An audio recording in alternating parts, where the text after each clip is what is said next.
Uma nova corrida pelo ouro está acontecendo agora mesmo, mas ela não está acontecendo em nenhum lugar da Terra.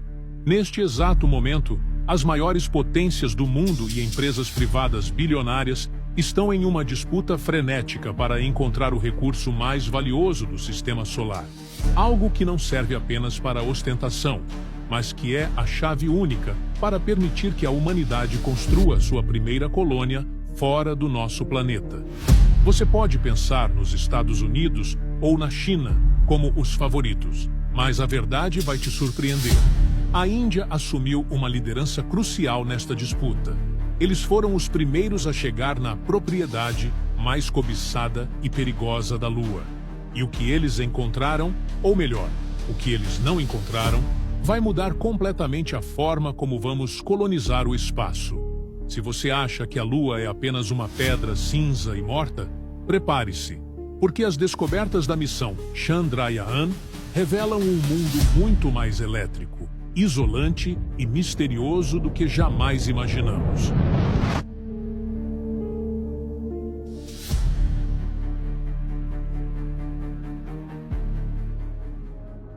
Para entender por que a Índia se tornou a protagonista dessa história, precisamos voltar a 2009. Foi quando a missão Chandrayaan, uma sonda orbital indiana, mudou a ciência lunar para sempre. Mas ela não estava sozinha. Ela levava consigo um instrumento especial da NASA chamado Mapeador de Mineralogia da Lua, ou M3. Enquanto a sonda orbitava a Lua a 200 quilômetros de altitude, o M3 criava um mapa esférico detalhado. E foi aqui que o mundo parou para observar. No mapa, áreas azuis intensas nos polos norte e sul indicavam algo que muitos cientistas duvidavam: a presença de água e minerais hidratados conhecidos como hidroxilas. Mas, espere, por que isso é tão importante? Quando os astronautas das missões Apollo trouxeram rochas lunares nas décadas de 60 e 70, eles encontraram água, mas em quantidades ridículas. Estamos falando de 200 microgramas por grama de solo. Para você ter uma ideia, para conseguir apenas 1 litro de água, você teria que minerar e processar 200 toneladas de solo lunar, o equivalente a 15 caminhões de entulho cheios. Inviável, certo? Bem, o mapa da Chandrayaan sugeria que nos polos a história era outra, e é aqui que o jogo muda. Se quisermos viver na Lua, precisamos de água para beber, oxigênio para respirar e hidrogênio para combustível de foguetes. E tudo isso pode ser extraído da molécula de água. O futuro da humanidade dependia de confirmar se aquela mancha azul no mapa era real. Mas, se a água está lá, por que é tão difícil pegá-la? E por que tantas missões de outros países falharam miseravelmente tentando chegar onde a Índia chegou? Vamos descobrir agora o que torna o Polo Sul da Lua um verdadeiro cemitério de naves espaciais. O Polo Sul lunar é o Everest da exploração espacial. Ao contrário das planícies vastas e planas onde os astronautas da Apollo pousaram, o Polo Sul é um pesadelo geológico. É um terreno acidentado, cheio de crateras profundas e montanhas íngremes. E tem um detalhe que torna tudo pior: a iluminação. Devido à inclinação da Lua, o Sol nunca nasce de verdade no Polo Sul.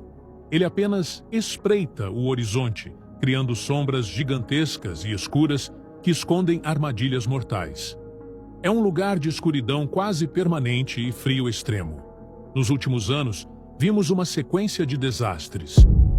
2 sondas dos Estados Unidos, uma sonda russa, a Luna 25, e 2 landers japoneses. Todos tentaram e todos viraram sucata na superfície lunar.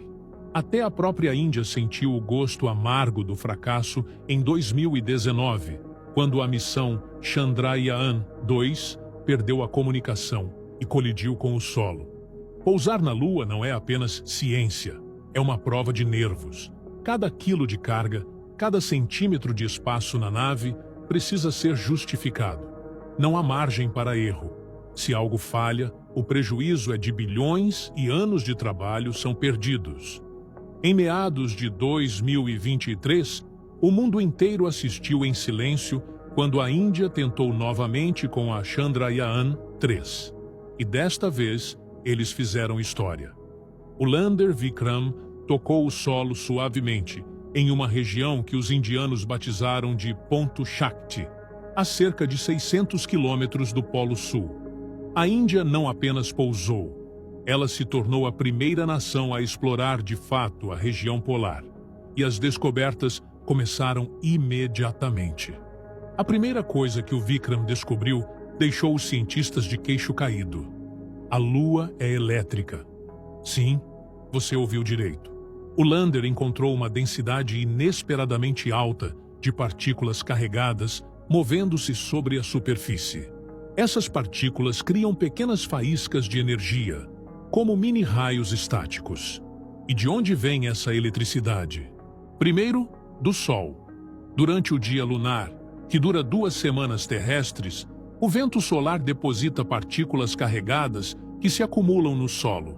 Mas a segunda fonte é ainda mais fascinante: a própria Terra. Nosso planeta tem um campo magnético que nos protege da radiação cósmica, criando uma espécie de cauda magnética no espaço.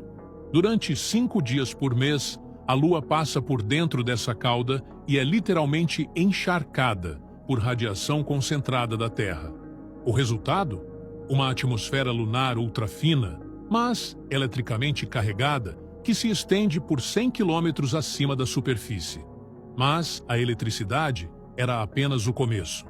O que a Índia descobriu quando começou a cavar o solo lunar mudou tudo o que sabíamos sobre como construir casas na Lua. E a temperatura que eles encontraram abaixo da superfície desafia a lógica. O que isso significa para os futuros colonos? O lander Vikram não ficou apenas olhando para a superfície. Ele enviou uma sonda térmica para perfurar o solo, o regolito lunar, até uma profundidade de 10 centímetros. O objetivo era simples: medir como a temperatura mudava conforme descíamos. E aqui veio a grande surpresa.